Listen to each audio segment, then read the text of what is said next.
For thousands of years, civilization has been a destructive force, both ecologically and socially. In the midst of the sixth extinction, the future of humanity and our other than human kin hangs by a thread. At this pivotal moment in time, we must reach back into the depths of the human story and uncover our mistakes. There's still time to reconnect with what we have lost, to restore our broken relationship to the land where we dwell, and to remember the human place in the wild. Hello, and welcome to the Rewilding podcast. I'm your host, Peter Michael Bauer. This podcast is produced and made possible from supporters on Patreon. Thank you. If the Rewilding podcast inspires you, gives you hope, or makes you think, please subscribe, share it on social media, and become a patron on Patreon at patreon.com/Peter Michael Bauer. In this episode, I'm chatting with Cara Moses. Cara is a biologist and educator teaching nature connection, rewilding, and wild living skills and woodland management. She's a writer, a climate activist, chair of the Cambrian Wildwood project in West Wales. She created Radical Nature Connection at the Ulex project in the Pyrenees, which brings nature connection practice into relationship with our struggles to challenge interlocking systems of oppression, such as racism, patriarchy, colonialism, and ableism, and our efforts to build movements forging a life-affirming future. You can learn more about her work at her website, rewildeverything.org, and her social media handle, rewildeverything. Cara, thank you for coming on to the Rewilding podcast. Thanks so much for having me. Yeah, it's great to be here. So, yeah, I thought I would start by asking, what does rewilding mean to you? I think I'd answer that question differently at different points in Mm, time. I think in its broadest sense, for me, it encompasses both a land aspect and a people aspect. In terms of the land, I see it as a restoration of wilder habitats, um, of reconnecting wilder habitats up together, um, of creating more sort of flourishing ecosystems that restoring natural processes. A lot of the things that are talked about in conservation biology, um, and are increasingly being practiced as the sort of debate goes on. So that's the sort of like land side of it is kind of allowing nature to flourish in sort of self-determined ways, I suppose. But then I think that there's also a really important people side of it, recognizing that people and people are not separate from nature. We're not, so if we just restore the land and we don't address our own sort of relationship with it, then that's not going to ultimately go anywhere.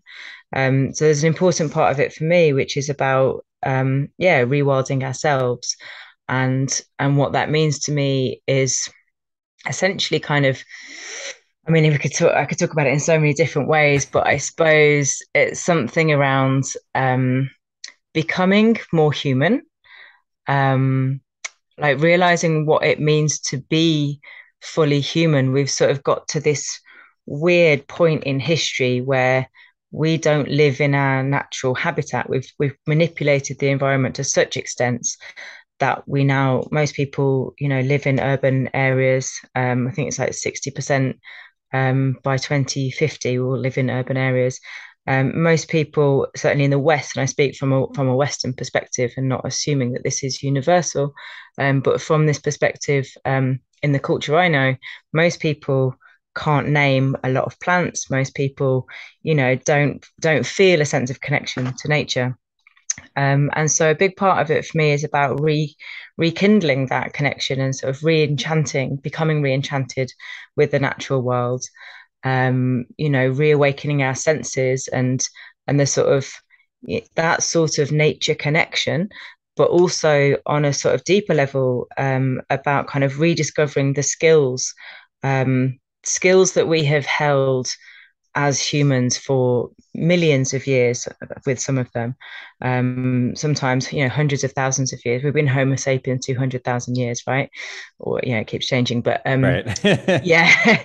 But yeah, like when we sort of rediscover those skills, what we might think of as ancestral skills, we become part of the environment, we become part of the habitat. So through foraging and making fire in really simple ways, through tracking and hunting, and all of these ways in which we can remember our ecological niche and participate in the environment. And my own journey of um, going deeper into that path has been really powerful and transformational. And I think that capitalism kind of takes away a lot of those capacities from us. It disempowers us. It disconnects us from ourselves, from each other, from our other non-human kin, and to the point where we don't even look after our elders anymore. We put them in homes. We don't know how to. Most people come to the rural area and they don't know how to find food. They don't know how to Right. find medicine. They don't know how to look after themselves, find shelter, any of these things. And I have the opposite experience when I go to an urban area. I'm suddenly like, wow, Mm. I can't just get food, water, Mm. go to the bathroom. It has to be an economic transaction, and it has to be Totally. sort of controlled, and so I think there's something really powerful in sort of reclaiming those Hmm. capacities. And there's something also very kind of uh, not only powerful for us as individuals, but collectively and sort of on a bigger scale socially. A movement of people that have reclaimed those capacities, those connections are powerful, right? And Mm. civilization can kind of do its thing over there. If we know how Hmm. to survive and keep those lineages alive, then there's resilience in that, and I feel Totally. hopeful for the future Mm. in that. Yeah. Awesome. Cool. Yeah, I think you have a unique approach to rewilding. I was really excited to find out about your work. I think in part mostly because you came to it. I mean, it looks like it that you came to rewilding through conservation biology and then sort of transitioned to the human part of it. Whereas for me, it's sort of the opposite of that, right? Like I came from the sort of human thing and then sort of like, oh, there's this conservation thing, which, the conservation thing sort of popped up around me. It wasn't as popular as it is today back when I started doing the human rewilding stuff. You know, evidence of that is that Rewild Portland owns like rewilding.com and rewild.com, like before anybody was even using like that, and now that's the majority of searches or news articles and stuff like that is the conservation biology rewilding. So I think that's really cool that you've come to it from that, and in doing research on your background. I found this interview with you about lemur studies and your work as a primatologist, which I thought was just awesome. I'm really into like oak seed dispersal here where I live in the Willamette Mm, Valley. There's like a whole book called Oak Seed Dispersal. And so I was really curious and interested to sort of hear about the lemur seed dispersal. And I'm wondering if a couple of things. One, if you want to talk about that for just a second, because I find that really cool.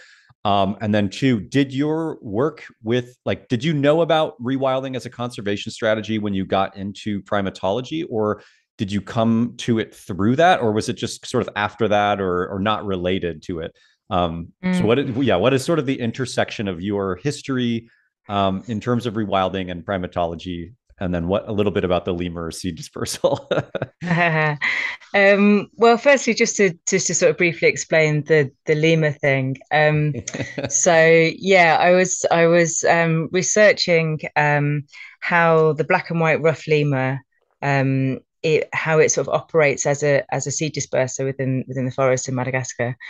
They're the biggest, the largest body frugivore, like fruit eating animal, Mm, on Madagascar, and so um, I was sort of looking into particularly their role in dispersing large seeds, and how that sort of. So I was looking at I spent a lot of time running around the jungle collecting lemur poo, trying to follow lemurs, and then catching them, picking the seeds out of the poo and planting them, and looking at different sort of hmm dispersal sort of qualities of them, like how far they take them and how much their hmm gut kind of interacts with the seed and how much the mm, seeds depend on. Anyway, lots of different aspects to it. But the interesting thing I think about it is the link with the sort of bigger picture, because large seeded trees tend to be big trees that are long lived and have very dense wood. So obviously that they are able to store more carbon within Mm. them over their lifetime. Mm. And so there's a sort of implication that if those particular lemurs are to go extinct, then essentially wind dispersed trees might gain a competitive advantage, and those large seeded high carbon storage trees lose out in that sort of competition, and the whole on a bigger scale, the whole kind of carbon storage capacity potential of that forest is altered, and obviously that has like global implications for climate Totally. change. Yeah. So it's really cool, like, yeah, making the link between like this lemur poo that's in my hand or in this, and linking that up to like the bigger Mm. picture. It Mm. was, Mm-hmm. it was really exciting. And it's all, you can't sort of prove these things. It was sort of a lot of speculation and whatnot. But um, so yeah, that's what I was looking at.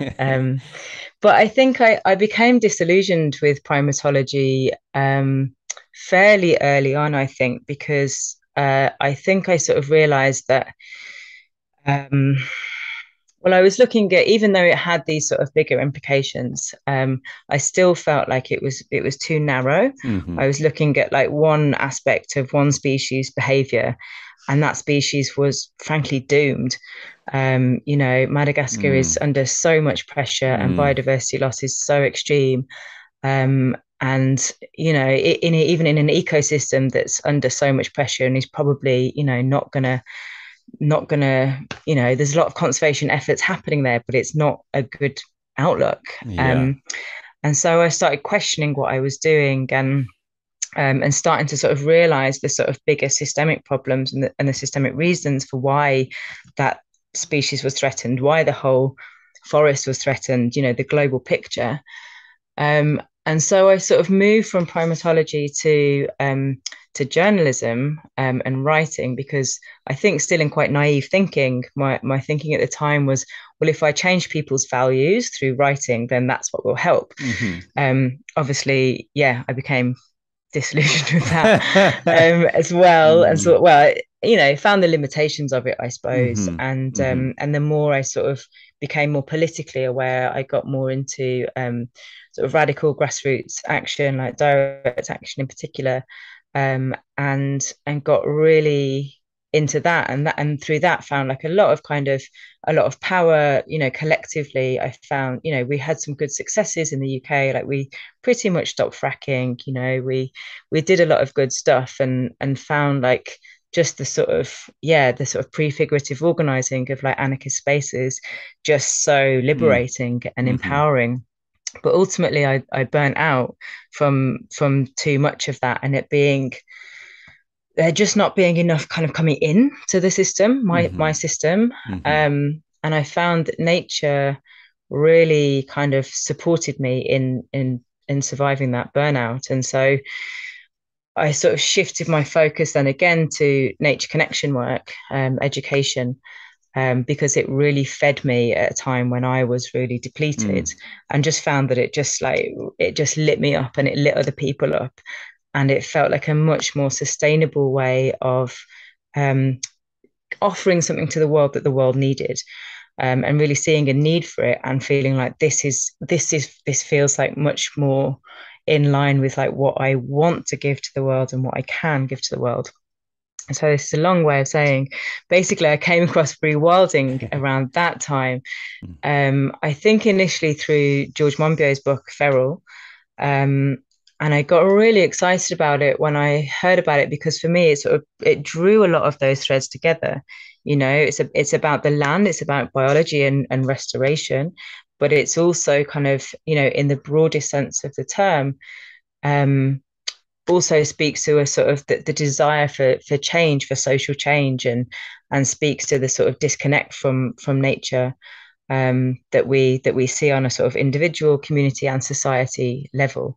And so me, with my sort of background in activism and ecology and nature connection, I sort of really sort of drew the threads together and was like, this kind of really describes my work with all of its different facets. And that's when I sort of, yeah, started describing my work as rewilding. So, like you said about how, the terms are sort of used differently. Like, I think in the UK, it's a slightly different picture.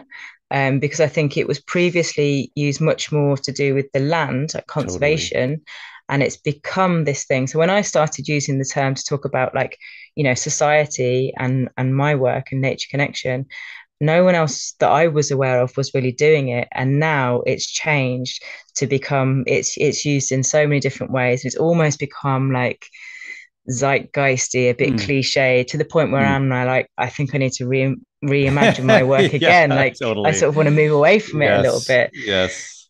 Um, Hmm. so yeah, that's a long answer, but that's how I came to rewilding. Was like it's my Mm, life story, and mm, it just draws all those threads together of all the things that I was trying to kind of work on, like bringing nature into society, into our personal lives, and connecting it to social change. Importantly, like it being a hmm. sort of political thing for me as well.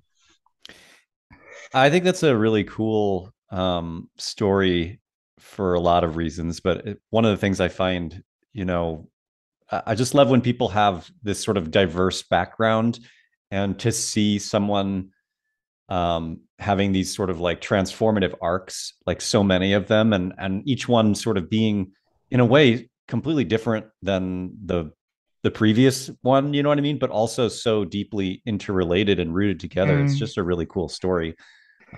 Yeah, so thank you for sharing that. I'm um glad you see it like that. I sort of relate to it slightly as like a painfully slow political awakening. oh, Just like, how oh, long did it take me to realize that it was I mean, capitalism? well, It's... no. I mean, I could see it. I guess I see what you're saying, but no, I think it's cool because, for, hindsight and looking at other people's lives from an outsider's perspective or whatever, it's a solid foundation that you're working from, right? I think if you had maybe come to some things earlier, maybe you wouldn't have the same dedication or solid background that you needed to move on, Mm, right? In terms of, think about it, I think about this kind of thing like forest succession, right? Like each phase of succession like leads mm. to the next, but you can't just jump to the thing That's without so having that true. that base there. Yeah, yeah. Um, anyway, just giving I you another love way to look that. at it. Thanks. I love that. Yeah. Um, so I'm curious about, well, first of all, I just wanted to say, in terms of how rewilding is perceived in the UK, when the pandemic hit and I started doing my rewilding one-on-one classes online, I started getting students from Australia and the UK, and there was a student from Scotland who told me that there were signs in the country there that say rewilding with a circle and a slash through it, because Mm, the sort of like here in the United States, we have a thing called eminent domain, where like conservatives are afraid of the government taking away their farm or ranch or whatever to like build a road or a freeway or their house or whatever, like their personal property. And I see it as sort of a similar thing in that sense over there, where there's this sort of fear that um, rewilding projects are going to steal from particularly sheep farms to like grow a yeah, forest for ecotourism and stuff like that. yeah. So much that my friend Lucy, who runs like a company called Wild Awake Ireland, she like decided not to use the word rewilding in the title of Yeah. her, in part because of that. Lots of other reasons too. There's lots of interesting challenges with using the word rewilding, but she still uses it on her website, at least to describe some of the things they do, just not the title of her company. Um, but that makes me kind of think too about your Mm, project, the Cambrian Wildwood project, which has also shied away from using the term rewilding because, according to the website, locally the term rewilding is perceived as synonymous with land abandonment. And so I'm curious if you could talk a little bit about that, and I'm also curious about what woodland management looks like to you through your lens of rewilding. mm. Wow, there's so much there. Yeah, so yeah, it's a big piece. It's like, so the Cambrian Wildwood project, so it's a 350 acre habitat restoration project in the Cambrian foothills in West Wales. And we're restoring bog habitat and heath and woodland, with using various sort of ecological interventions and running a sort of education program for children, teenagers, and adults. Um, that's the project in a nutshell. Yeah. And we did previously describe it as a rewilding project, but because of particularly how rewilding has played out in Wales specifically, um, we just yeah we've sort of we've stopped using the term. Um, it's become this incredibly toxic, divisive term, which is partly because of the book I mentioned previously, Feral by George Monbiot, which I do think is. I think it's very well written, and at the time I found really inspiring. But I think also how sheep farming in particular was portrayed in it, and how the sort of sheep-wrecked narrative has become pervasive in the Mm, rewilding movement. It's mm, sort of that it's kind of put things back at least 10 years, I think, on the rewilding agenda in mm, the UK, because mm, it's pitted agriculture against rewilding, and totally. particularly sheep farming against rewilding. And so off the back of that, there's already hostility. And then there was a project that came to the area that I live in, that was, it was a landscape scale restoration project. It was never actually called a rewilding project, but the fact that it had rewilding charities involved in it, Mm. um, not mentioning any names, it, yeah, it basically it played out very badly, Mm, for lots of reasons, some of which like was sort of a bit unfortunate, no one's fault, and some like some mistakes were made, I think it's fair to say. And so like consultation wasn't happening, and the project was going ahead, mm, and a mm. lot of kind of rumors and speculation and misunderstanding was happening, and people were getting very, very, very understandably worried and angry, and basically there was a big sort of meeting about it, and a certain charity it was their flagship project, and they were asked to leave the country, leave the Mm, project. mm. Um, um, and so that happened, and it's since sort of changed to a kind of community-led initiative, that's Awesome. completely different. Um, but it sort of really highlights, like, it became, I find this like, really interesting paradox with how, like, in many ways, decolonization is, or rewilding is necessary because of the colonial legacy in many places. Part of the sort of colonial project was to destroy wild places, to destroy indigenous culture, and rewilding is a sort of like restoring that, as I see it. But how it sort of played out in Wales was that it was very much perceived as like eco-colonialism, Totally. because rewilding is seen from a Welsh perspective, to be an English thing, Mm, um, by sort of, that it comes from people who live in urban areas. It's a very middle class thing. It's mm, sort of seen as this sort of English imposition, basically, on a Welsh rural community that didn't want it in the first totally. place. Um, so it's because off the back of that project, it made it even worse, and so it's kind of, I think, actually, when it comes down to the kind of practices that we might be doing on the land, there's a lot of, actually, it's not so controversial. Like, I'm part of a group locally that brings together people from lots of different perspectives all around land and culture. So there are farmers, there are conservationists, rewilders, artists, museum curators, all sorts.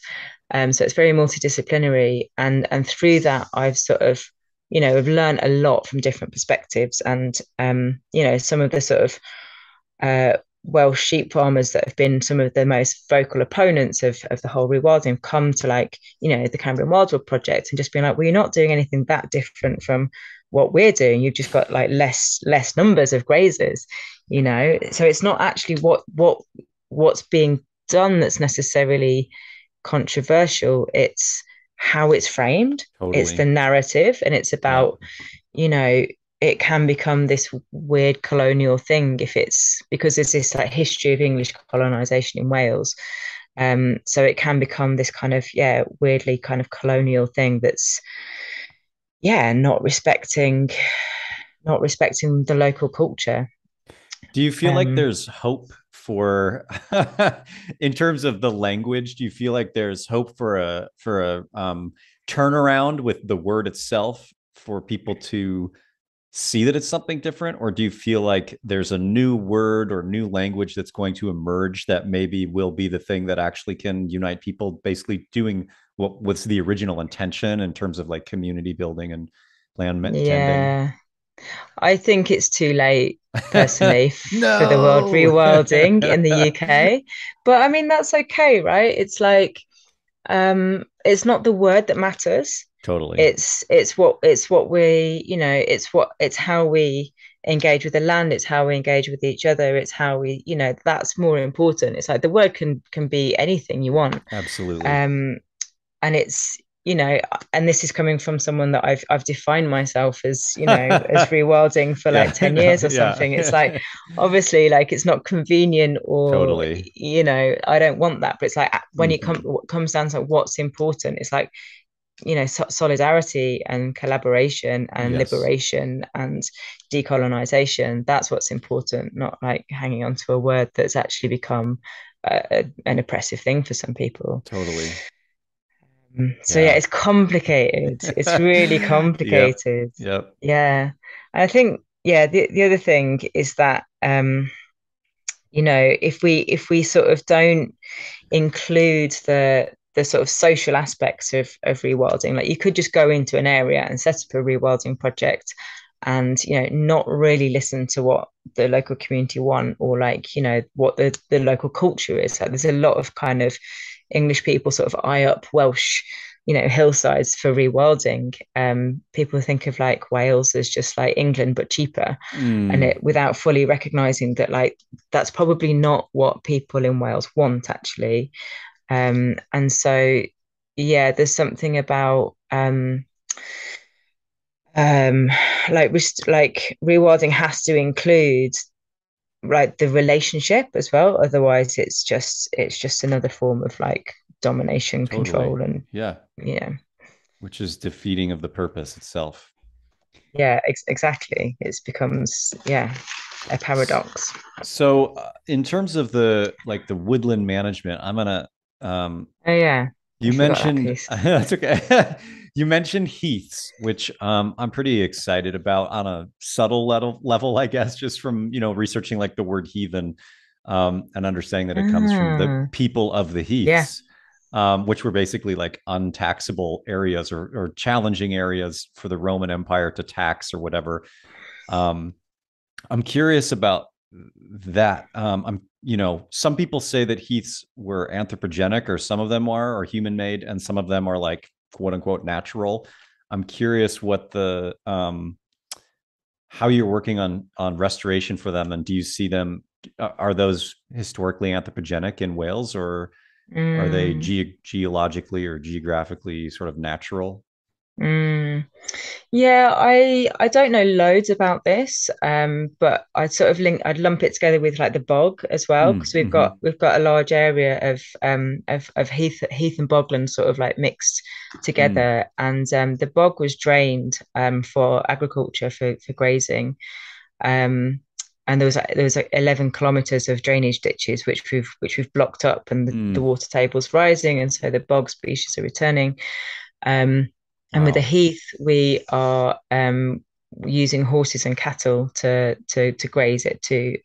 We've basically got a lot of Molinia. Purple moorgrass just dominates the entire Mm, site, and so mm, using these sort of different interventions, we're sort of managing to kind of like hit it from multiple directions. Um, but yeah, how they're sort of created, yeah, it's I think it's slightly beyond the realms of my knowledge, to be honest. I know that certainly with bog creation, like that, humans have had a role in that somehow, but yeah, I'm not going to try and pretend that I know cool. more than that, really. Yeah, I'm more asking for my friend Jesse, who gets in arguments with me about heaths all the time. So I I was can't help you, sorry. that's okay. Uh, cool. I want to shift gears a little bit and talk about direct action, which you said, was one of the aspects of your journey. On your website, under the section called Rebel, Reclaim, Rewild, you wrote, quote, transitioning to a healthier society is held back in various ways. We lack a framework which supports change. Our current socioeconomic system keeps us locked into the fossil fuel economy for the wealth of a privileged few, which stifles cultural and political leadership. Where do you see direct action in your rewilding perspective today? And are you still involved in that now that you're doing all restoration and these other projects? Mm. Yeah, it's really interesting to I wrote that a long time ago, and yeah, I think I need to rewrite my website because I think I sort of I still think that, but I think as you're like thinking and your sort of practice evolves, like there's different focuses come in, and I yeah, as you've probably guessed, I'm very much like I'm always developing my thinking and my Yep. practice and Yep. adjusting. So I do, I'm not involved directly in direct action so much these days. I like to think that it's not like the end. Like the right action comes, then I'm there. But Totally. yeah, I've very much been focusing my efforts in other places, particularly around the sort of education side of things. I mean, partly, some of that work is supporting people that are doing direct action. Totally. So the Roots of Resilience course that I'm about to go to Catalonia this weekend to teach is about like how nature can support us to become resilient so that we can sort of um, yeah continue defending life and doing our activism, social change work, whatever, how nature can support us in that. But yeah, how does direct action fit into the rewilding perspective? I suppose that part of it is, calling back to what I was mentioning earlier about how capitalism disconnects us from our capacities as humans, um, to to connect with each other, to connect with ourselves, to connect with our joy. And I love how this is talked about in Joyful Militancy. Carla Bergman and the other author that I can't remember. They frame it in terms of empire and how it sort of disconnects us from these capacities. I think that rewilding, as sort of reconnecting with nature and reconnecting with ancestral skills, reconnects us to those capacities. And when we reconnect to them, not only do we see what has been taken away from us, and the anger and the grief and what comes as we see what's been, that can be a force for action. It also helps us to see through, the system that we're in. And so yeah, I really feel that it can really power social movements. It can really, I think there's a lot of like powerlessness and a lot of the fact that people in the West are so disconnected from nature. Like there's a lot of research that shows that that's kind of one of the sort of reasons for, a lack of action from people. It's about how the media portrays the problems and how like we're powerless to do anything about it. It's about how, the system, like the quote that you read, from my website, it's like the system we are in keeps us locked into this fossil fuel economy. And when we sort of start to see through that, and we have this power because of like this rewilding work we've been doing, like we're in a good position. We're motivated to do it. We want to challenge the status quo. We want to challenge the system that has taken these things away from us, and we're resourced and resilient to do that, and we're connected with each other to do it. So I really feel like it can fuel action.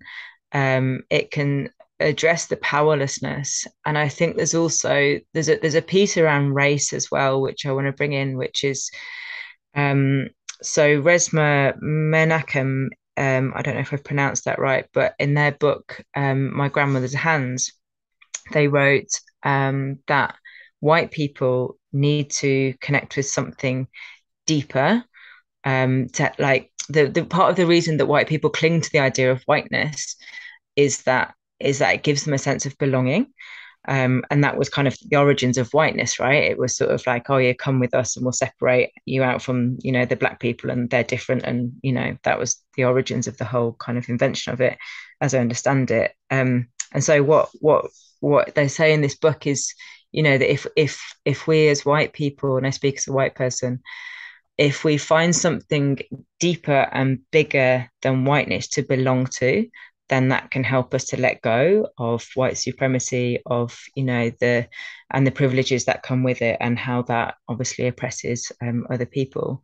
And so I think that there's something really important in that, which I'm still exploring and kind of inquiring in a sort of slow background sort of way. But I like to bring that piece into the camps and courses that I run, because I think it's something, yeah, I think it's something powerful. And I think that that's part of this thing of like social action and rewilding.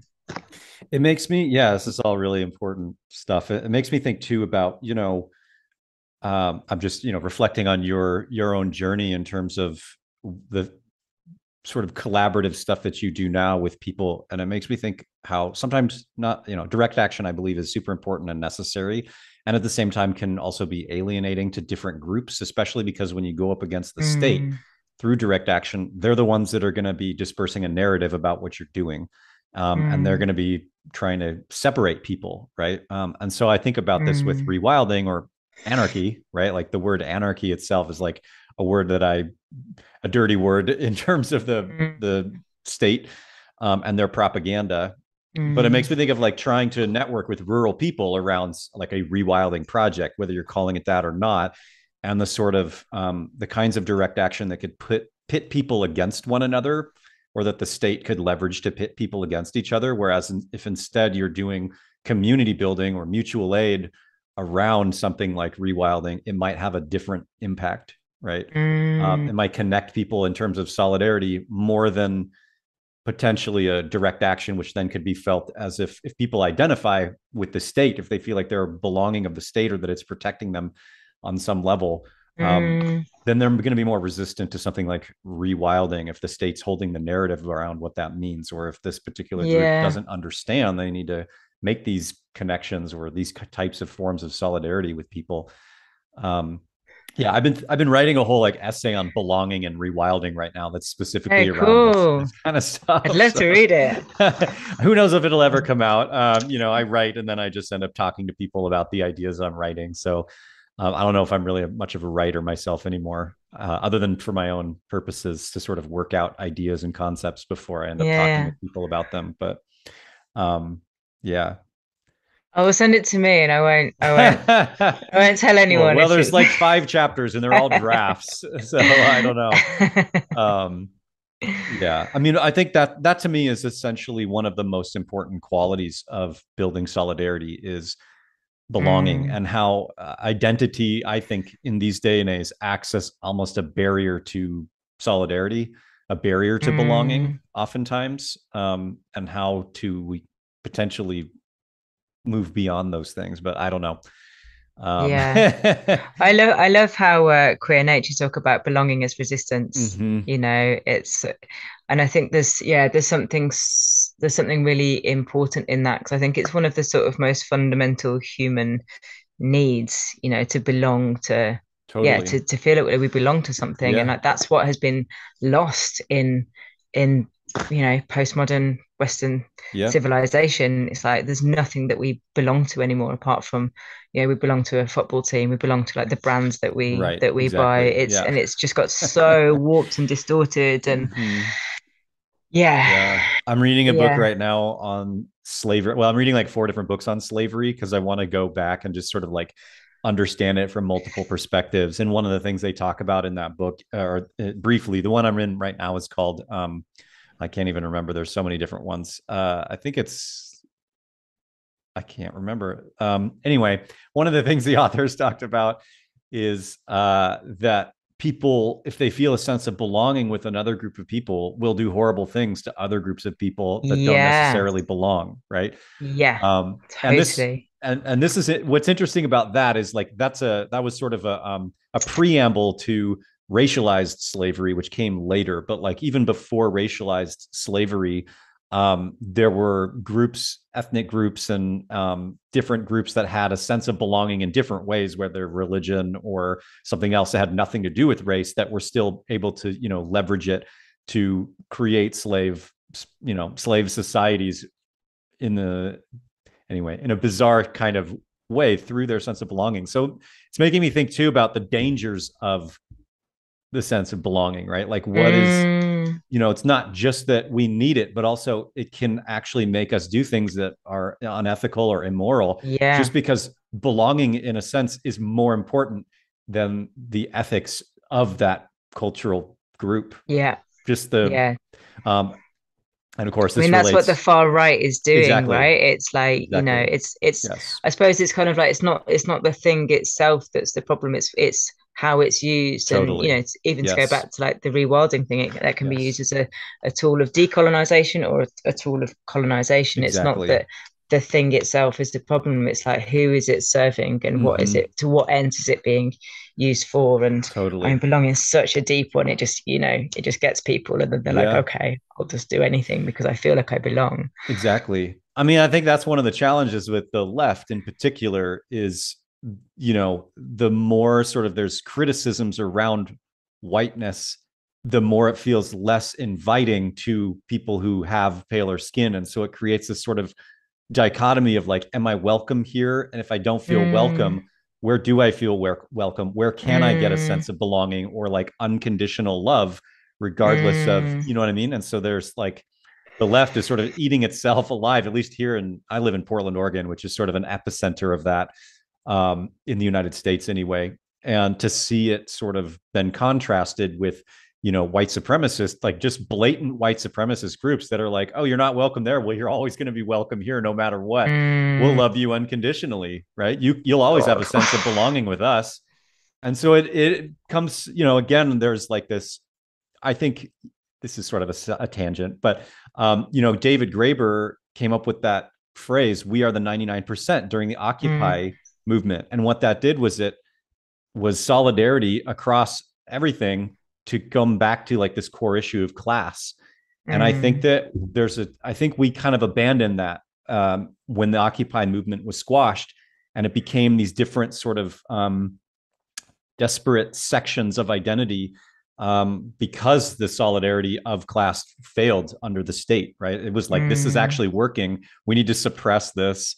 It was totally shut down. And then now it's sort of, I think we're sort of starting to see a turnaround. At least here, I'm noticing a people, there's like questions of call out culture. People are questioning like so-called cancel culture and sort of looking into like, what does it actually mean to connect with people? And yes, there is, implicit bias in people, but they're not that. Maybe we shouldn't equate them with white supremacists.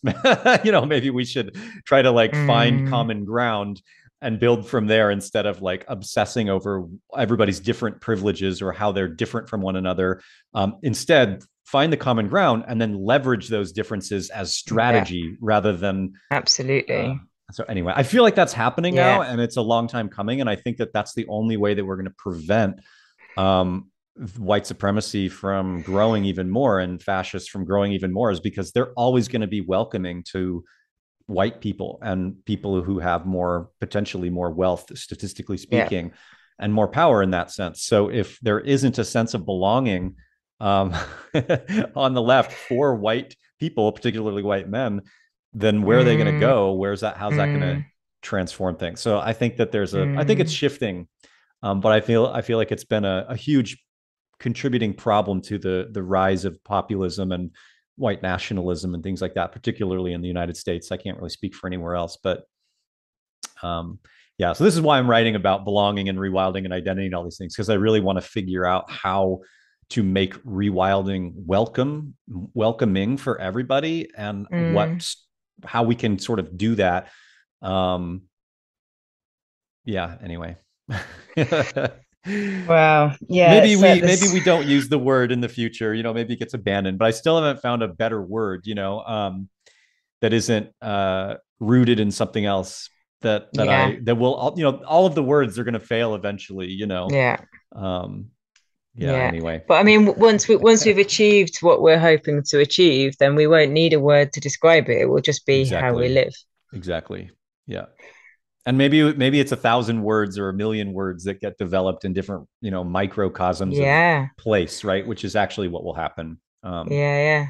And I suppose Yeah. it's part of what's interesting about like as the sort of debate continues and has as things play out in different ways in different places, it's like, oh, what is problematic about that? All right, it's that, so we need to lose that bit and we need to like add this bit on, and so it becomes something else, and then that sort of, oh no, that isn't quite right, and so we lose that bit and add, and that's just sort of how it kind of, and in doing so, it's co-created with Totally. all of the people that feel left behind Yeah. by it and then have a voice and influence it. And I really like that idea that it's a sort of evolving, co-created, collaborative effort to figure out like what the hell we do with this planet in the Yeah. future.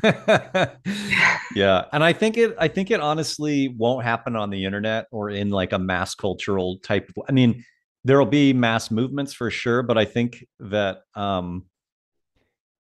there's a sort of desire on the internet, I feel like, to create a monoculture rather than diverse microcosms. And so you have like, Mm, I think that's part of the problem with the internet, is that it's like no context and all contexts.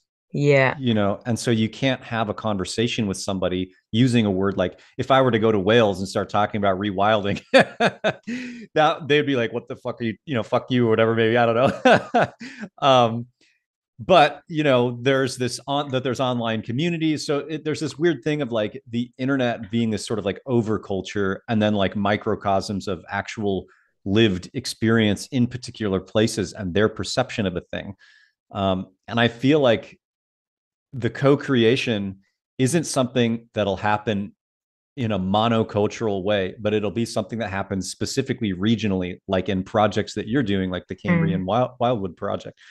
Where it's like, who cares about using the word rewilding? Let's like get all the communities involved and like come up with our own system, right? Like, to me, but we're still doing the same thing that we wanted to do. Like, it's just, we're just not using that language, right? And I think about this a mm, lot with like the word anarchy, right? When people are like, when you start mm. engaging people in like mutual aid projects, and then you're like, hey, do you realize what you're doing is anarchy? And they're like, oh, what? Wait, what? They're Yeah. like, no, it isn't. Anarchy is chaos. And you're like, no, no, this is what No, anarchy it's is. not. I hate that. It's like people just I like know. like Yeah, synonymize anarchy with chaos. exactly. It's like if you're going to have Yeah. anarchy, you need to be incredibly organized. Yeah, right. It's like the opposite of chaos. Yes, It's exactly. that word has been so kind of like wrongly defined, so Mm-hmm. effectively sort of Mm-hmm. ruined by Totally. Yeah. by scared people in power that Yeah. anyway, it's a bit of a pet. Yeah. So I mean, so again, yeah, that's where like this notion of like, I think one, being able to talk to people globally is amazing, to talk about these things and have some sort of language for it, but then recognizing that that language, when it's in practice, is going to dissolve and evolve and turn into something else, right? Yeah. And so I feel like having this sort of like banner of rewilding, that I'm going to keep flying for as long as I can, under the framework that, as we've defined it here, in Rewild Portland, and but then recognizing that all of the different projects are going to end anywhere where it's actually happening, are going to need to be unique and transformed in their own respect. Yeah. Um, Yeah, exactly. yeah. Um, Cool. Let me look at my list of questions here. So yeah, I on that note, do you see? I mean, I feel like you're a good example of this, like of this sort of question embodied. But do you see rewilding conservation and human rewilding coming together, like in any kind of way beyond just like, I mean, I see you as an individual who's done this in your life, and I feel like I'm trying to do it, but not from the conservation side of things. Do you see like an eventual merging of those two frameworks, or I the mean, I potential think for it? I mean, there's definitely a lot of potential for it, and I think certainly in the UK, it is starting to happen. Um, I mean, as I see it, it's like if you don't rewild the humans, if you don't address that human relationship, then those restoration projects succeed. Robin Wall Kimmerer says something like, um, it's the relationship with the land that will sustain the restored land after it's been restored. Totally. But then also, if you're rewilding yourself, rewilding ourselves, humans, and you're not tending the wild, then it's just extractive. It has to be reciprocal. It has to, um, yeah, you have to be giving back if you're sort of taking. Thinking of like foraging in particular, but any kind of ancestral skills, or even just sort of extracting nature connection experiences. I've had this nice experience. That can be extractive if you're not actually kind of giving back to it. So I mean, for me, they are sort of absolutely the same thing. And I think that, I mean, there's another there's a program that some friends of mine run, called the Old Way, that um, there's a focus on food, and they sort of go through different habitats throughout the year, and they're talking about sort of ancestral health, um, but they do link it with the land, and talk about sort of rewilding the land and sort of old way landscapes and things like that. um and I think that there are other people that are starting to talk about it in these sorts of ways as well. So I think it is happening. Hmm. um yeah, I think probably more so than in the US. I get the sense that it's from, like, from what I'm aware of your work with Rewild Portland, it's like there's much more focus on the sort of human aspects of it associated with the word than it is kind of in the UK, where it's sort of, it's become this kind of catch-all term. It's like people talk about rewilding, and they normally mean like the land, but like it's increasingly and sort of almost over being used to talk about, like, everything. It just means something vaguely naturey. It's like Right. rewilding Yes. for dads and boys. It's like, Totally. what does Yeah. that? Or Yeah. it's like rewild your feet by wearing Right. barefoot Yes. shoes, and it's like Right. it doesn't mean anything anymore. Yeah. Yeah. So yeah, I think the links are being made, but almost like sort of too much, Hmm. really. It's kind of got a bit Yeah. overused and Yeah. past it. I mean, it's just sort of a pain when something gets blows up like that. Yeah. I think that sort of paleo lifestyle. Well, I call it the paleo lifestyle takeover of the word rewilding. Like when you mentioned the barefoot shoes thing, that's definitely, I think, happened here. I feel like George Monbiot's book was like you know, it made rewilding in conservation huge in the UK, but it didn't really reach the United States. And he was basing his off of work that had been done in the United States, Mm, from Dave Foreman's book, Rewilding the West, which came out in like the early mm, 2000s. But it never, I mean, there are rewilding projects here that are conservation based, but like I have Google alerts for anytime the word rewilding is used in the media. And I've had it for yeah, me like, too. that's I never awesome. read it anymore, Yeah, though. I know. I know. Same here. I just kind of gave up on reading those. That's so funny.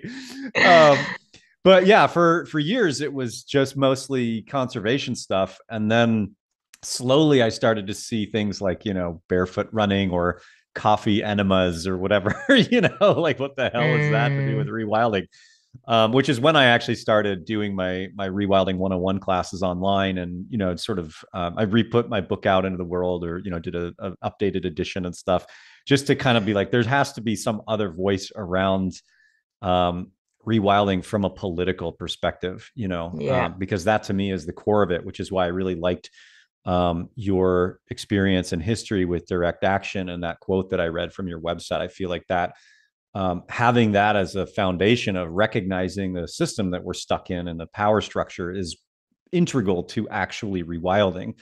And yeah, if you don't have that, then you can fall prey to these sort of fad diet type aspects of yeah, rewilding, yeah, yeah, yeah. um, Yeah, I mean, that sort of makes me think of the radical nature connection thing. It's good segue. yeah. Because I want to ask you about that Um too. So. so yeah, I mean, it's something that um something that I really observed over a number of years of being involved in the kind of nature connection world, um as a facilitator and as a participant, is how like it was another one of these things like nature connection. When I first started doing it, wasn't like people didn't know about it, and then it sort of blew up as this thing that everyone's talking about, which is amazing. It's like Mm, great, like what I've been sort of advocating mm, for and sort of trying to make happen is happening. This is amazing. They're talking about it in health, in mm. education, in, you know, conservation, in like all of these different spheres of society.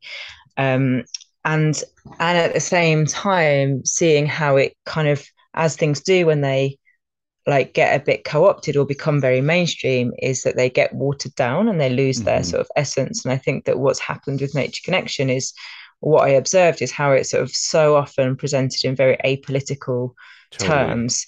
It's very often sort of, you know, even like the idea of connecting with nature in itself is a bit of a paradox. You know, it's like we are nature and we can't fall out of the web Totally. of life, like we are in it, right?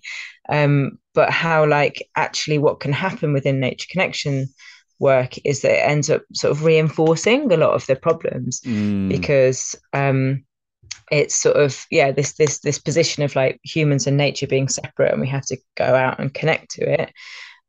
This sort of sense that you know, it's all for like us and our health and our well-being, and so you just sort of go out and you have this nice nature connection experience, without really examining why are we disconnected from nature, like why, you know, what are the conditions that have led totally. to us becoming, what are the sort of political and societal, yeah, like capitalism, colonialism, patriarchy, all of these things. It's like we can't reconnect with nature without understanding the political roots of what of the disconnection, right? But not only that, it's like it's so often just available to privileged people. Like you go on a nature connection course. I run a nature connection course, and who shows up? It's like white middle class people. You know, it's very heteronormative. It's all of these things, and Hmm. um, it's and there's a lot of like, you know, cultural appropriation and some of like the methods that are used, and a lot of like the references, and even in that appropriated culture from indigenous cultures, it's not even reference those cultures, it references the Totally. people that the white men that Totally. popularized, you know, there's so much about it that's problematic. And so observing this, I started thinking about, well, what would radical nature connection look like? You know, what would yeah, how is it to sort of to situate our relationship with nature within a radical analysis of capitalism, of colonialism, all of these things. And so it's still kind of very much in development, really. But you know how so I've been developing the idea with my colleague May at the Eco Dharma and Nulex centres in Catalonia, and yeah, how we've sort of come to think of it is, you know, it's sort of we're trying to like not do those things basically, and we're trying to make it accessible to people. We're trying to like look at the roots of the methods that we use and try to decolonize the work that we do. And we try to yeah, draw all of those links with like action. For example, it's like so often what happens is people have this nice nature connection experience and then they go home to unexamined lives to just carry on what they're doing. And something that I'm really sort of keen on emphasizing is how, you know, if you connect with nature, and that doesn't result in actual solidarity with life, you're not connected. Because when you really connect, you just it manifests in action, it manifests in solidarity. And so if it's not, then you're still alienated on some level. um so yeah, it's still, you know, a sort of emergent idea really, but yeah, that's sort of where we're kind of at with it at the moment, is really trying to sort of decolonize the work, and wanting to sort of draw in like other people's perspective. I mean, there are loads of people doing this already. This isn't a thing, you know, that we've just come up with. It's like, you know, Queer Nature, Weaving Earth, Rewild Portland, like everyone's doing, you know, there are a lot of amazing people doing this work. And we're trying to sort of like name it and understand it and think about how to apply it in our own work. And yeah, it's exciting, but Yeah, it's early days. that's awesome. I'm deep in thought. Um, Yeah, I don't know. I feel like there's a couple of things rattling around that I want to respond to or ask deeper questions about, but I feel like that's going to go in a whole other direction. um, and I guess this is kind of related, actually. My next question is, when I was looking at your website, there was a lot of context around spirituality. And then when I mentioned it to you just a few minutes before we started recording, you were like, "Oh yeah, I forgot. That's not really. I don't know that it's just on my website, but I haven't thought about that in a lot lately, or something along those lines." So I'm curious. There's sort of uh, a lot of different things that we've touched on.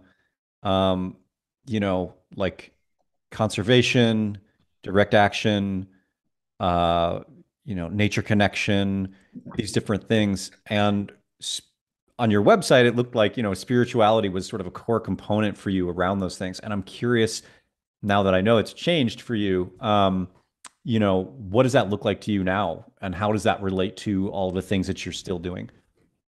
Mm, yeah, I think that um yeah, it's I haven't sort of reflected on this for a while, so I'm very much, speaking off the cuff, as it were. It's not that spirituality isn't part of my practice or important to me. I think I just don't talk about it as explicitly as I was when I wrote the website. I think at that time I was doing a lot of spiritual ecology, was a bit of a focus there, and that really sort of yeah, that really helped me. That work really helped to sort of deepen my spiritual relationship with nature. And I do think that part of the problem, it is a spiritual crisis in a sense. But I think I also see some of the some of the limits of spirituality in it not necessarily translating to collective action. Um, and I think that, yeah, I think I've just shifted my focus to ways in which, like, for me, like the materiality of things and coming into a more material relationship with things, by which I mean things like foraging, things like tanning, things like fire making, skills, actual Totally. sort of skills working with, like, you know the earth. And for me, like, that's sort of created such a deep sense of spiritual connection that I kind of almost don't need to talk about spirituality as a thing Totally. anymore.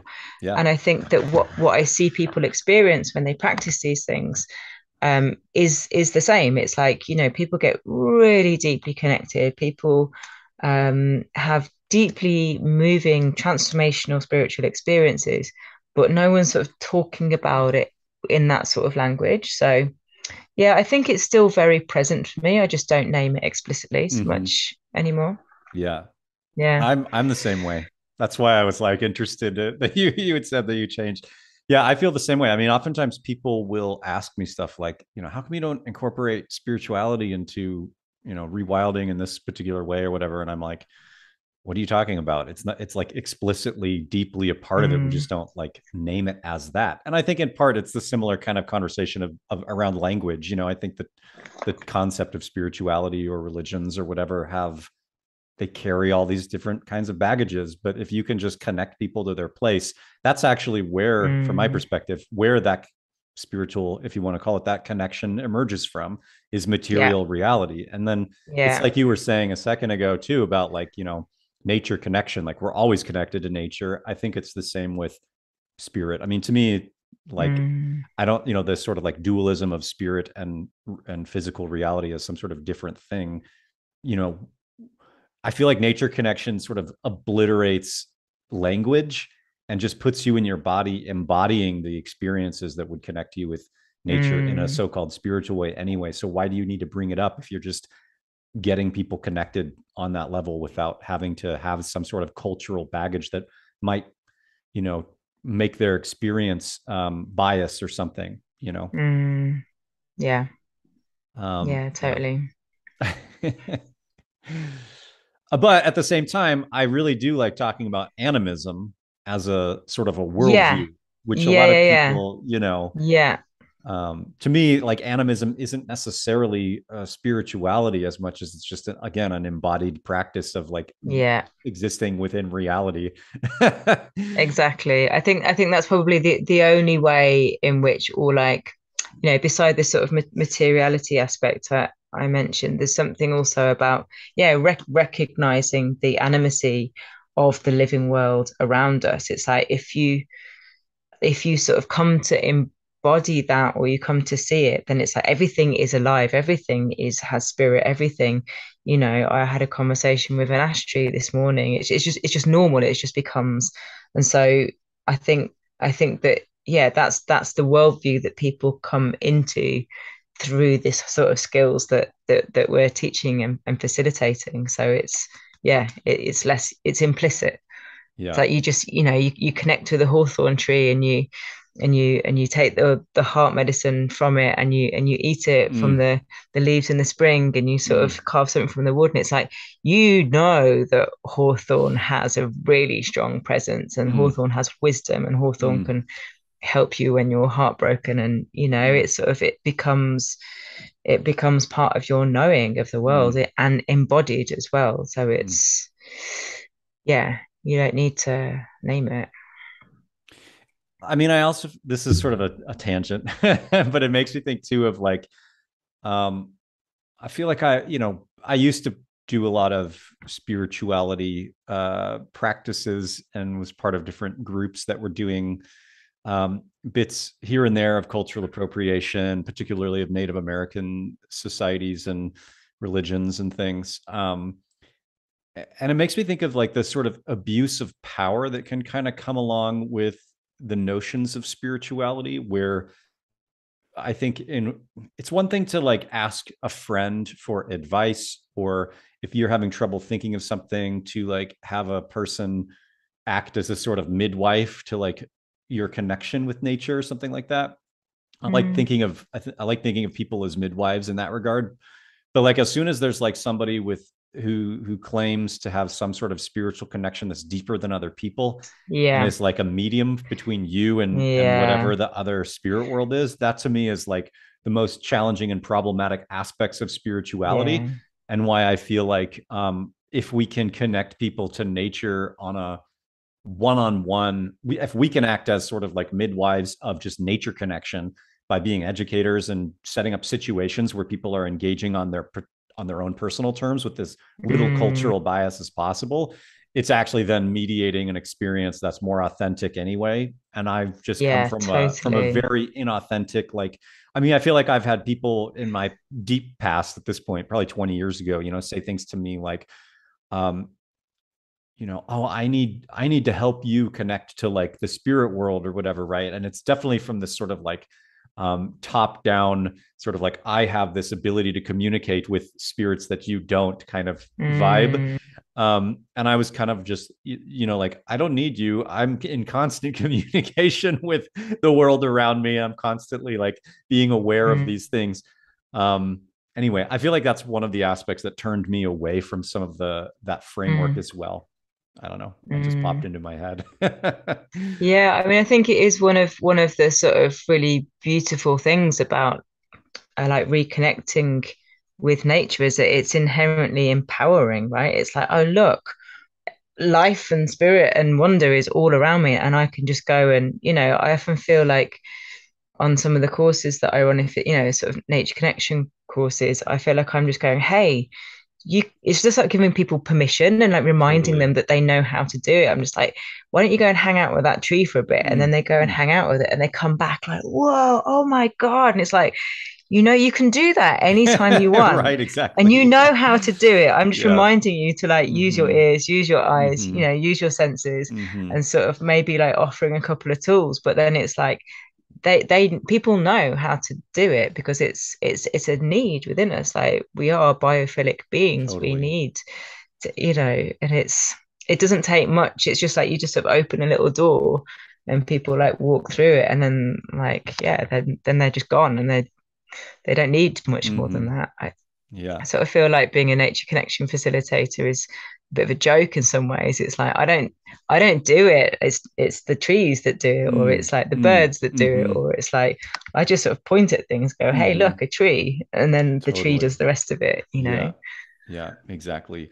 I'm in Yeah. a improv comedy class right now, which is funny because I did that in like high school, and it was part of like my late teens. I used to do a lot of that stuff, and so I've kind of forgotten about it. But in this class, I'm realizing how much of improv is very similar in terms of like nature connection, but more, obviously it's like Mm. people connection, right? But when you're doing like improv and working in scenes, even just like the warm ups and the fun games and stuff that are played, it's very much about organic collaborative experience without a lot of verbal communication. And it's just cool to kind of sort of see the wildness emerge between humans in that regard. And so now I've got my like the wheels turning in my head about Mm. like how do I incorporate like improv collaborative games between humans but make them collaborative between other than humans. So it's Oh, like, I mean cool. in the way of like nature connection, right? Like taking some of the nature Yeah, yeah. connection world, taking some of the improv, and like how can I intermix those in a way. And one of the things that we do in the improv class, or that we did last night anyway, was like you close your eyes and you have somebody guide you around the room. And so it's sort of like a blindfold embodied awareness game, but it's also a game about trust. Hmm. And there's a game in Nature Connection that's similar where you wear a blindfold and somebody guides you. I don't know if you've done this one. It's called Find a Hmm. Tree, where Oh, somebody yeah, guides yeah. you to the tree. You feel Yeah. the tree with the blindfold on, and then they lead you away from the tree, and then you take the blindfold off, and you have to go find the tree that they took you to, right? And I Hmm. think about that as like one of those examples of sort of like a connection of, it's both a game of trust between you and the person who's guiding you, and also then a Mm. game between you and the tree that you're like engaging with on a sensory experience, right? And so that's kind of the Mm. one sort of game that I saw that was like deeply connected to both of those things. And so I'm just, anyway, this is again just sort of me riffing on on that sort of thing. But I'm very Yeah. curious about how to create games, like you said, that where we're as facilitators just bringing people into an environment that does the thing. Like we're creating Hmm. a setup that is then going to like let the people unfold. And it's just like you were saying, where people could have that connection outside of that. It's the same with like improv games. Anybody could just like do them, right? Um, Mm. you don't need like a leader who's leading people through improv. Once you know the games, you can just play them. But at the same Hmm. time, there's like this improv teacher who's like giving us these tools and these skills to be able to go take these and do them with other friends and stuff outside of that context. Um, anyway, yeah. Mm. So, do you have any questions for me? Do. Yeah. Um, I'm really curious um about the sort of decolonization aspect of ancestral skills in a US context.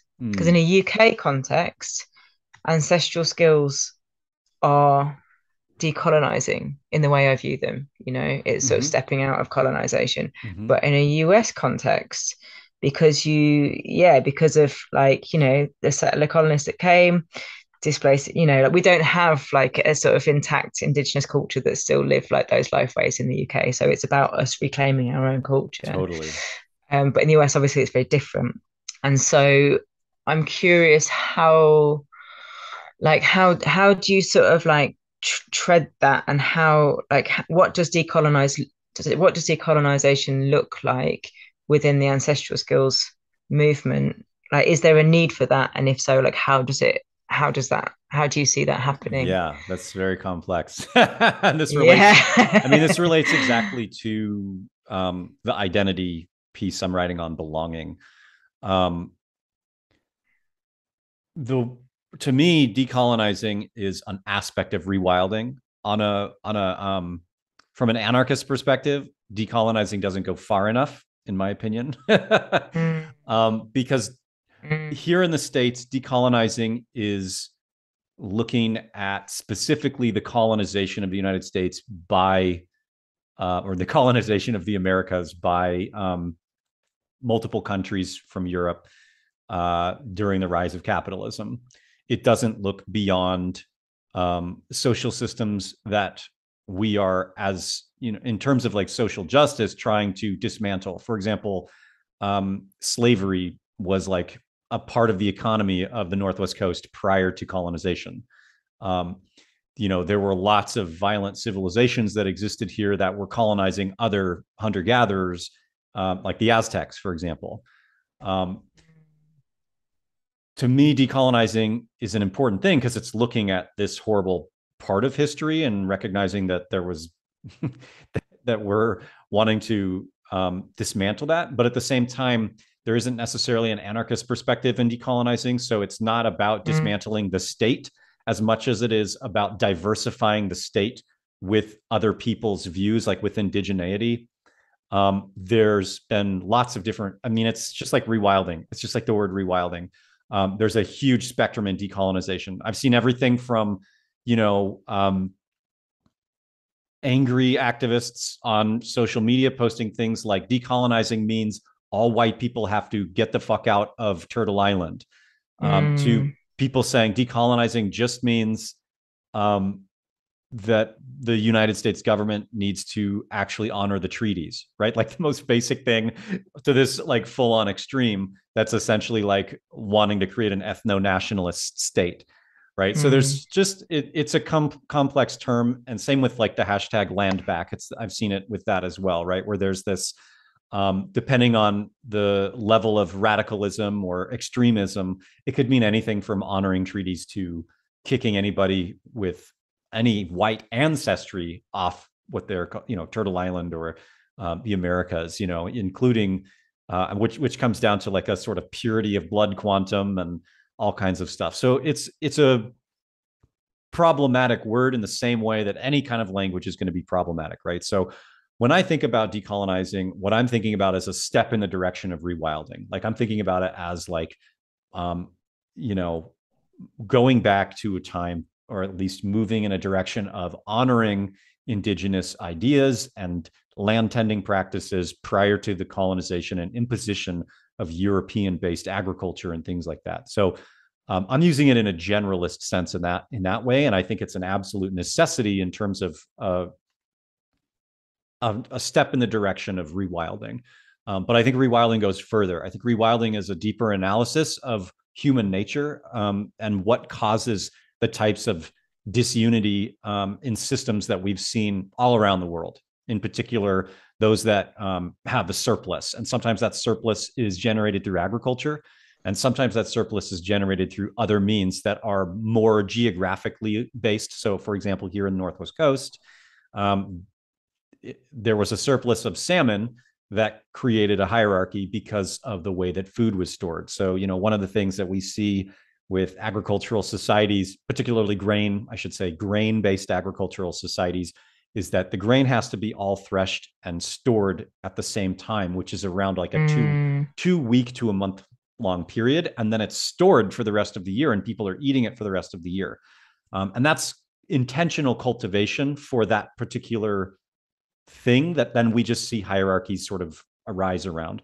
And we see the same thing in the Northwest Coast, but instead of intentional cultivation for grain production leading to that, what you see are salmon runs that are potentially, 2 weeks to a month long, that are then harvested and then stored and ate as a staple for the rest of the year in a relatively semi-sedentary sense. And so, David Graeber and Wengrow have this new book, The Dawn of Everything, that sort of challenges older notions around this that have actually already been talked up about, and like they left out like decades of stuff that have put us in a new position where we're already talking about things that, like, their book should have been written like 40 years ago.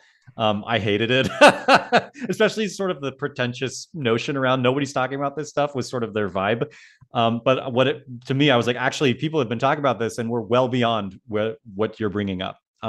Because we already know a lot of like the instances, and they also cherry picked some things like, they talked about the Cayuse as being a hunter-gatherer band that was super violent and hierarchical, but what they didn't talk about was that the Cayuse were actually just robbers who robbed from the agricultural settlements around them. And so they were living off the surplus of the agricultural settlement. So essentially, they were like an empire fueled by Hmm. agriculture, even though they themselves weren't necessarily the ones growing the food. They were like the elite Hmm. class robbing from the food stored classes that were living right next to them. So anyway, there's all kinds of like interesting things around like human nature and subsistence and ecology and how all of those things are like intertwined. So in terms of decolonizing, to me that's like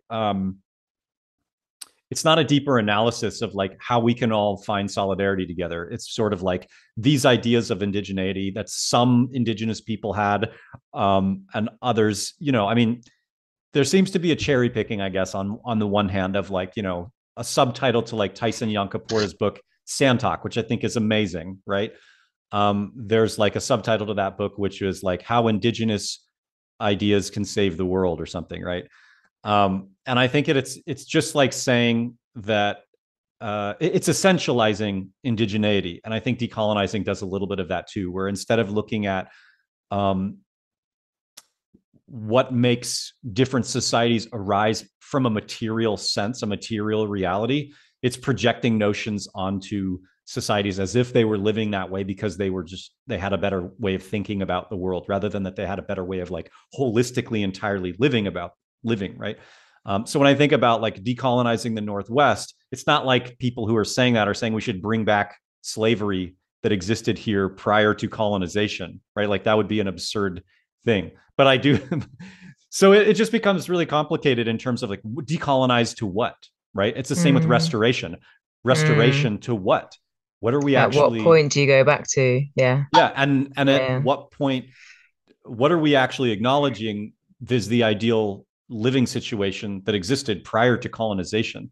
Because I mean, again, like the Aztecs were destroying the environment around them, they were enslaving people. Like, what is decolonization when it comes to all of these different notions? And there's, white supremacists will like to use this sort of talking point as a way of like justifying colonization, right? They're like, well, everybody was doing this anyway, so we just Mm, were doing it better or something, right? Like that's sort of like this white supremacist notion of that.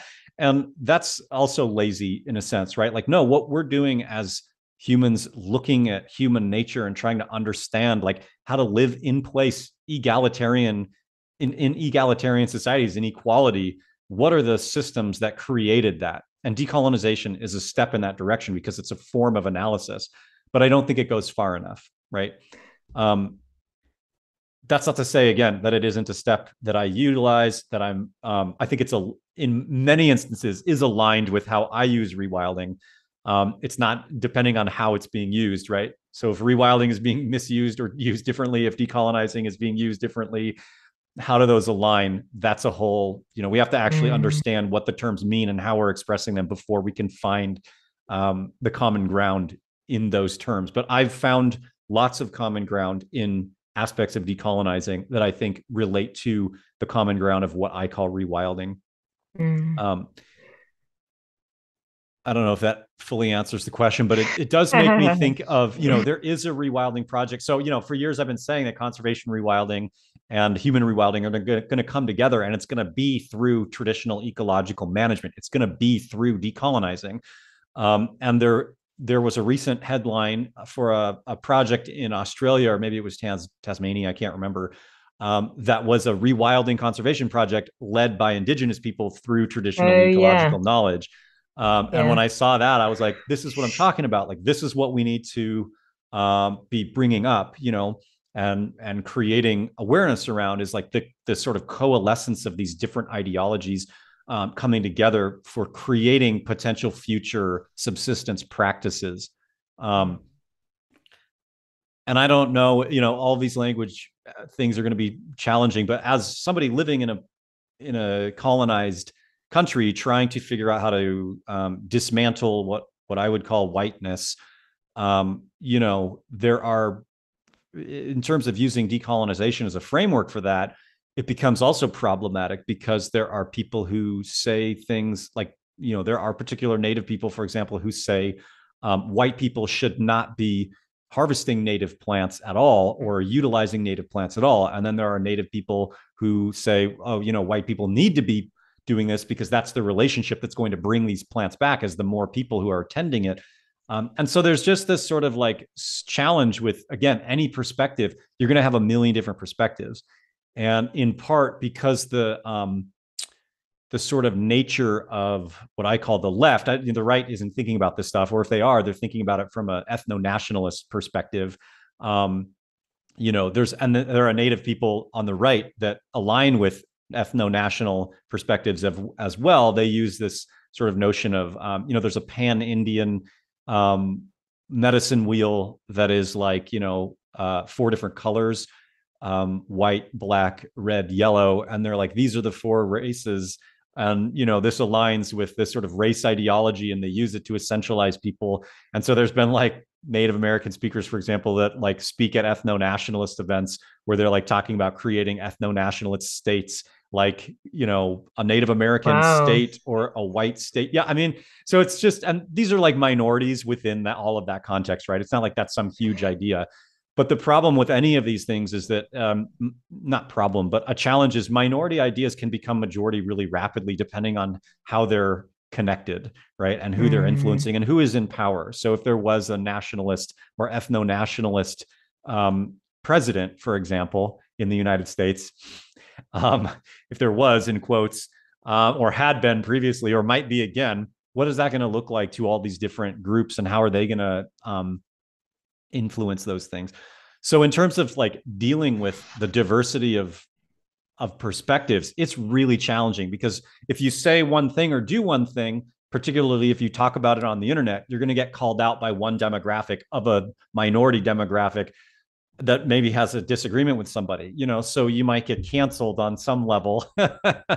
Or if you experience this level of harassment, it might prevent you from doing a thing that you've been asked to do or told to do by a different group.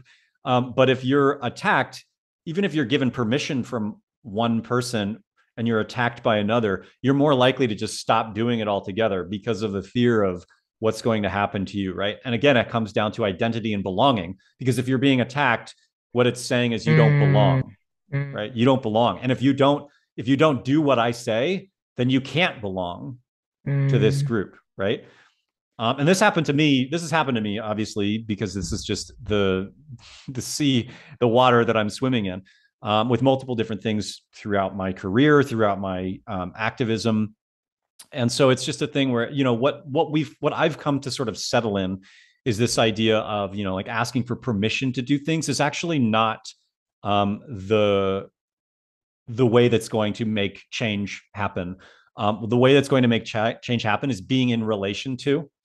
And so instead of asking for permission, what I do is I'm in relation to, and I'm always asking, how can I give back by the engagement that I'm doing? So if I'm, and not just with the traditional people of this place, but with all of the plants and animals and species here that have been here, that will be coming here due to climate migration, and to just sort of dwell in this space of like ambiguity, uncertainty, contradiction, but where I'm both hated by some people and loved by other people, in every demographic that you can possibly imagine, because this is a mess and we're just dealing with it on many levels.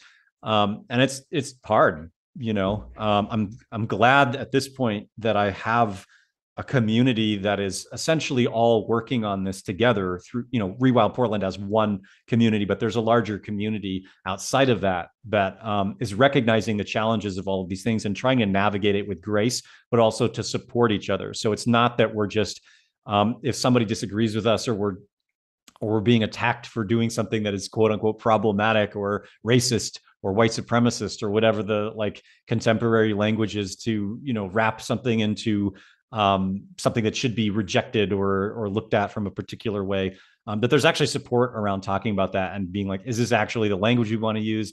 Is this actually true? If it is, like, what can we do to mm, mitigate this? And really, I think it just comes down to being in relation to and giving back, like constantly be asking the question, like, how am I giving back to this?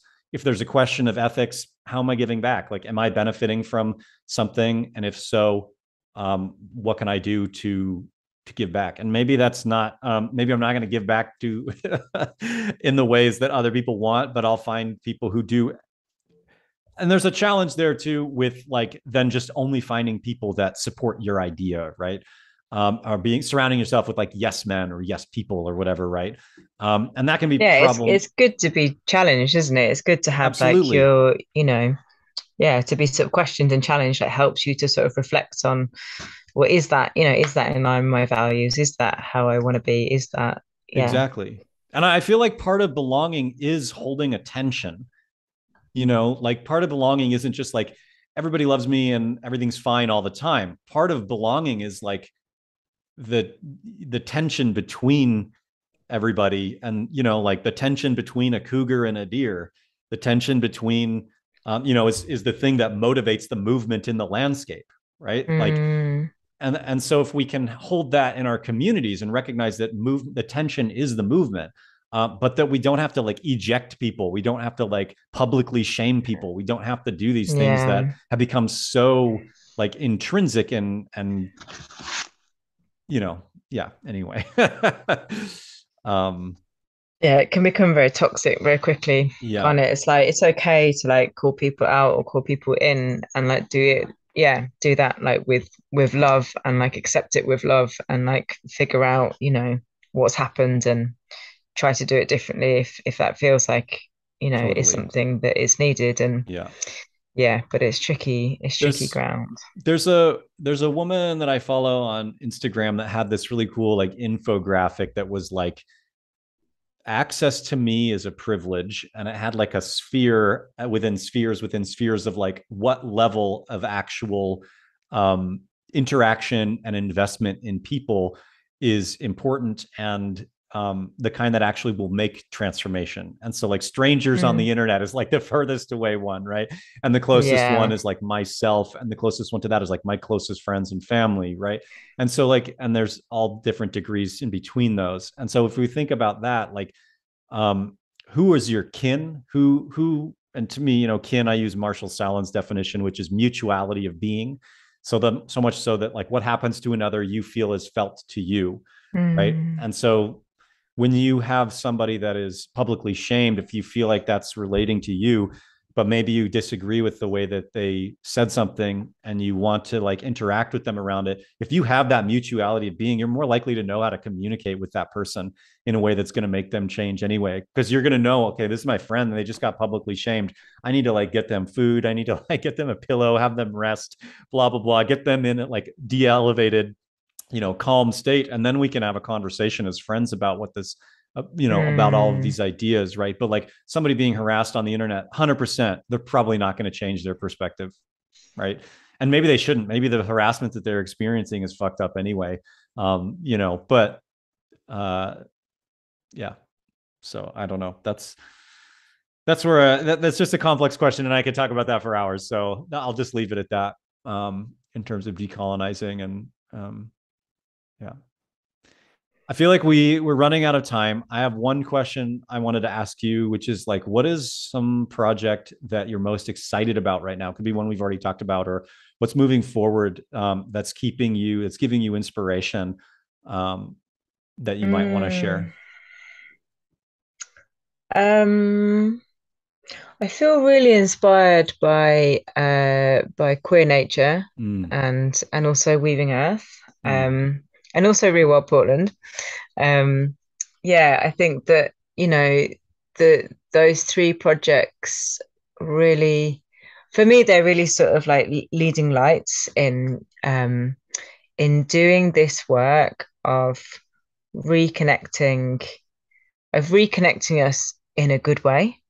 I think there's, this sort of commitment to values and doing it right and being sensitive to the things that need sensitivity, and being like, what I love about queer nature is how sort of interdisciplinary they are and how they just smash binaries on mm, every front and mm-hmm, every level. And mm-hmm, I draw so much inspiration from that. And I'm a tracker, so like, mm, they love tracking, and how they mm, talk about it has, inspired me a lot. Um, So yeah, like weirdly, a lot of US projects, more so than Mm, I'm seeing in the mm, UK. hmm. Although also, what Lucy's doing in Ireland with Wildwake Island is, yeah, very much resonates with how I view and approach my own work and practice. I think we've had a lot of sort of similar teachers in the past, Mm, and we have mm. a lot of friends in common and stuff. So yeah, I think what she's doing out there is really amazing and inspiring. Um, yeah. Yeah, they're probably my sort of top Awesome. top projects, I would say. Cool. Yeah, there's some really amazing people doing really amazing work out Mm. there.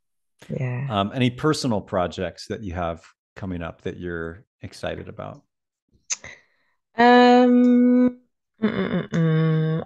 Well, next year I'm thinking of doing a trees through the seasons, Mm, like a series of courses. I've been running a course at Schumacher College for a few years now, on soulful connection with trees, and it's just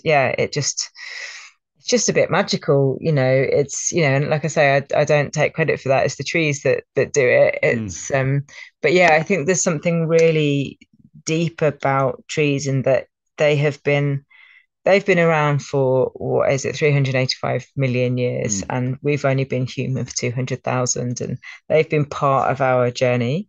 They've been here the whole time, and played integral mm, roles in our evolution as a species through fire and everything.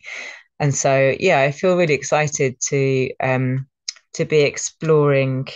Yeah, going to do like a few camps through the year, like in the different seasons, and just explore all of the different ways connecting with trees, like through food, through medicine, through fire, through craft, through yeah. I think it could be a really beautiful journey. So I'm excited for that. And yeah, I'm going to be running some tracking courses as well, which is always just like I just love mm. it. It's just my Awesome. favorite thing. So yeah, I'll put things on my website when I get my shit together and get some dates together and things like that. But yeah, it might take a Cool. while, but yeah, thank you for Any asking. plans to tour the West Coast here? I would Connect love with your to. with the three orgs. Yeah. I really want to.